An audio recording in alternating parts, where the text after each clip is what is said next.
Hello there. In this video, I'm going to show you all around Brian Head, Utah and southern Utah, including Bryce Canyon, Coral Peak Sand Dunes, a little bit of Zion's National Park. These areas are about 3 hours south of Provo, Utah. So this is going to be a fun video. Stick around if you want to learn more about Brian Head and vacationing in southern Utah, because I'm getting after it right now.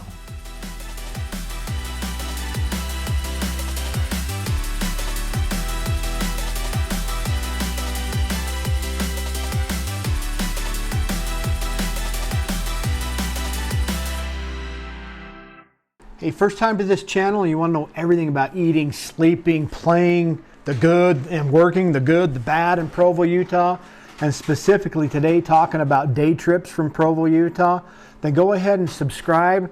Click on that notification bell so you can be the first to stay current about everything happening in Provo. You know, my name is Scott Walters and we get calls every day from people just like you looking to make the move to Provo, Utah. So be sure to shoot us a text, give us a call, send us an email so we can help you make a smooth move to Provo, Utah and the surrounding areas of Utah Valley, and specifically today talking about Brian Head, Utah. So one of the fantastic things about living in Provo, Utah or Utah Valley anywhere is you're really only 3 hours away from a lot of the awesome southern Utah destinations. All the big 5 national parks are in southern Utah, so they're between 3 to 4 hours south of Provo. So I'm going to take you on a little day, a 3-hour trip south of Provo that we took as a family earlier this summer. We actually had not stayed here before, but we went down to Brian Head, Utah, and that's about a 3-hour drive going south on I-15. You get off on in Parowan, and then you take about a 15-minute, maybe 20-minute drive up through a beautiful canyon, winding up into the high alpine mountains there. You've got all your quaking aspens and your pine trees. It's really a pretty easy drive. The very end of it gets a little bit switchback, sharp turns right before you get into Brian Head City. But other than that, it's really not that bad of a drive, and it's really a really beautiful and stunning drive. And there's certainly a lot of hikes that you can do before you ever even get up into Brian Head. But make sure as you're driving along I-15, you got to stop off in Beaver. Everyone likes to stop there and go to the creamery, where they've got a fantastic shop. You can buy cheese curds, all kinds of different cheese products. They've got a little grill there. You can get every different type of grilled cheese sandwich or mac and cheese you've ever thought of. And then they have a great ice cream shop. So that's just a fun activity a lot of people that live locally like to do, either on their way down to southern Utah, on the way back. Just take a quick stop off there at the creamery in Beaver. Anyway, so once you're in Brian Head, this is a great ski resort town. It's over 9,000 feet, so it's really up there. If you have issues with altitude sickness, just be aware you could experience that the first couple days that you're there. I did. I had headaches. It took me about a day or day and a half to acclimate to that altitude. But being a ski resort, there's a lot of beautiful places to stay, lots of condos, lots of Airbnbs. We picked basically as an Airbnb style place to stay. Definitely be careful of the pictures. What we looked at, we thought we were getting basically a regular condo, but it was more of the mini, so kind of a little mini kitchen type thing. So for just a couple $100, we were able to upgrade to a 2-bedroom, 2-bath, and it absolutely made the trip just that much better having that kind of space. We stayed at the Cedar Breaks Lodge. They have 3 buildings there. They've got a nice pool. They've got a little recreation room, a weight room. They've got 2 hot tubs. They've got a sauna, and that was just a great place for us to stay and base our trip of going and checking out several things in the southern Utah area. But right there at Brian Head, they have fantastic summer activities. We went to the main ski resort, took our kids there. Unfortunately, the day that we went there for the outdoor activities, it was really windy, so they had it shut down to just one activity, which was tubing down the mountain. So they would ride this escalator thing and hold on to their tubes, and it would take them up higher on one of the ski lift runs. And then they had these mats, these 2 mat runs that were going down the hill that they could slide down on their tubes. We probably spent an hour and a half, the kids just having a blast going up and down that hill. They also had rock walls and places for kids to shoot archery and just a whole bunch of other activities, but because of the wind, they had those shut down the day that we were there. That usually, they have those summer activities usually going from June all the way through September. And you can also ride lifts that can take you clear up to the top of the mountain. They have a nice country store in town. I think it's called Annie's Country Store.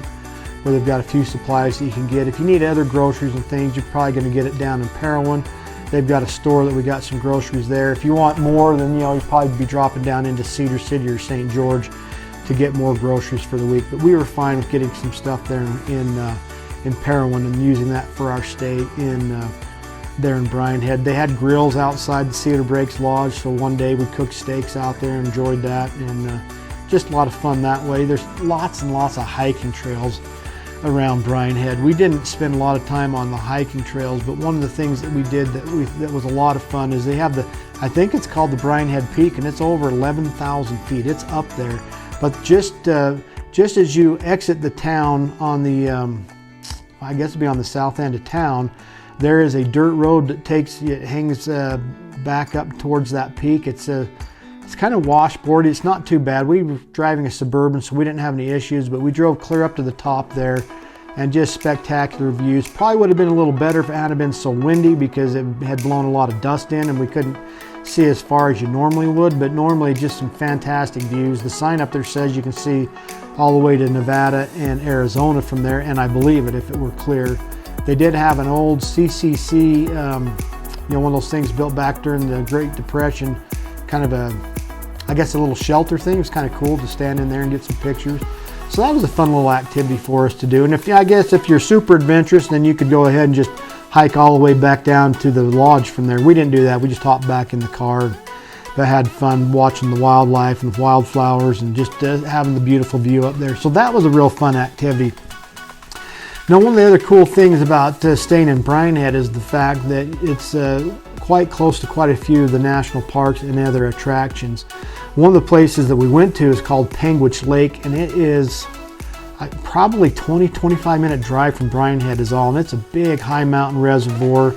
I've driven past it before, but I'd never fished there, so this time I wanted to make sure that we fished. We stopped in town. They had a great a really busy and full shop. We were able to buy some fishing licenses there, and then we were able to even just drive right down to the shore. But one caution if you're driving down to the shore to fish is it was very rocky, so if you don't have a good four-wheel drive, I wouldn't drive down on the shore. You're probably guaranteed to get stuck, but with a four-wheel drive we're okay. We were able to just drive the Suburban right down to the shore and just start fishing from the shore, and we had fun catching fish right there from shore. And I saw there people are renting out pontoon boats, so if you want to get out on the lake, you have that option where you could get out on the lake and then fish from the lake rather than shore. Generally when I go fishing, I'm from a boat, and fishing is a little better when you're out on the lake a little further from shore, but we still had a lot of fun, and it's beautiful. One thing I didn't explain is the scenery up on top, driving on that high mountain road. It's just absolutely stunning.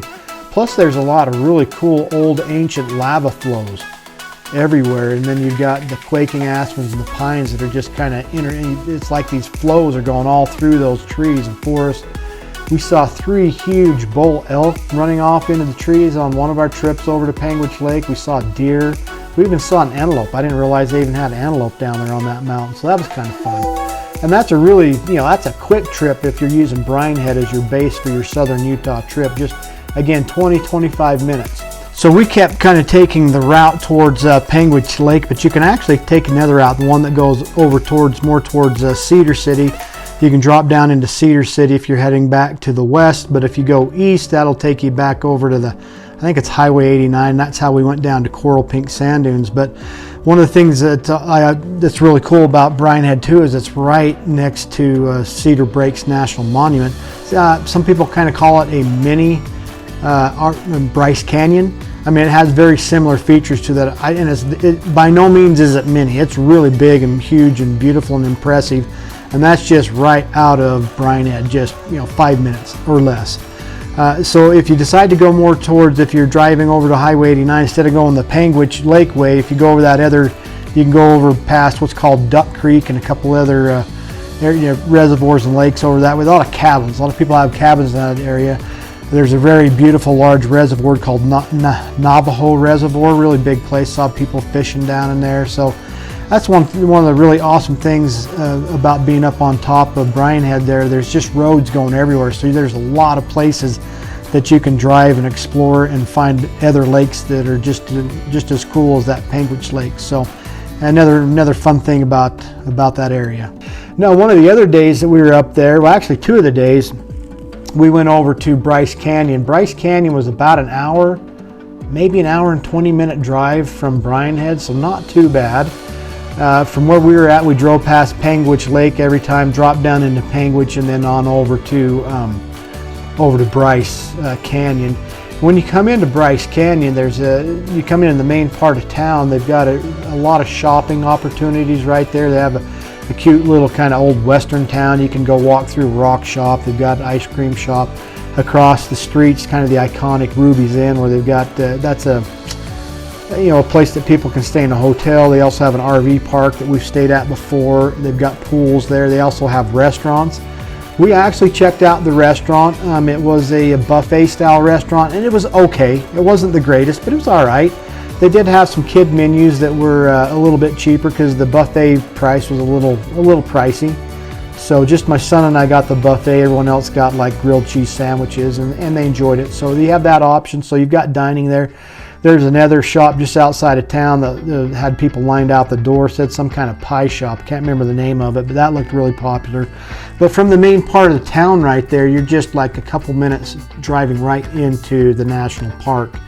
The first places you can go to, you can walk along some of the rim area of Bryce Canyon. You have absolutely gorgeous views, but you definitely want to venture a little further into Bryce if you want to even get better views and even better hiking. We went a little bit further into Bryce, and for the first time we took our kids on a trail. It's called the Wall Street Trail. Man, what a cool, beautiful trail. It's straight down, but they have it, it's zigzagging, so it's not just a straight drop off. You kind of go back and forth, and they've got it lined with rock walls that they've made, going way down deep in the canyon. We went down as far as to this giant ponderosa tree growing clear down on the bottom of that. And if you want to take that trail, you can come out on top on the rim somewhere else. We didn't take the time to do that.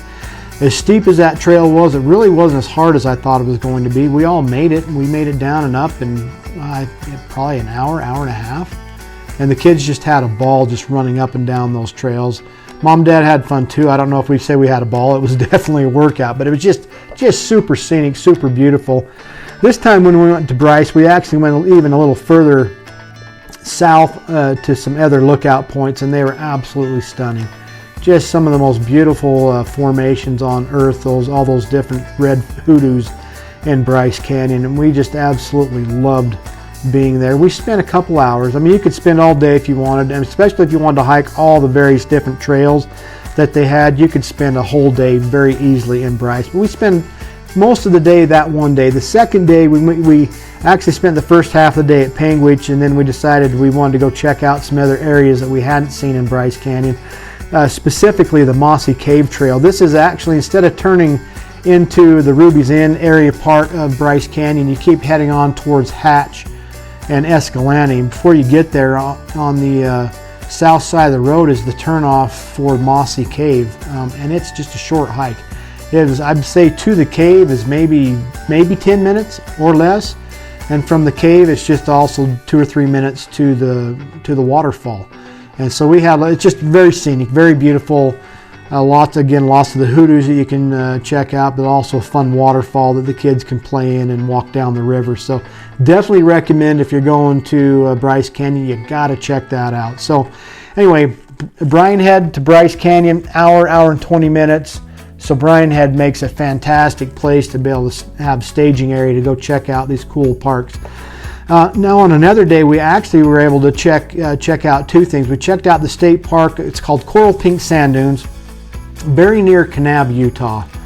And basically, it's exactly what it is. It's a sand dunes, and it's all made out of that pink limestone in the area down there. So it's quite stunning, the contrast to see the green pine trees, the ponderosa pine trees, growing up out of this pink sand.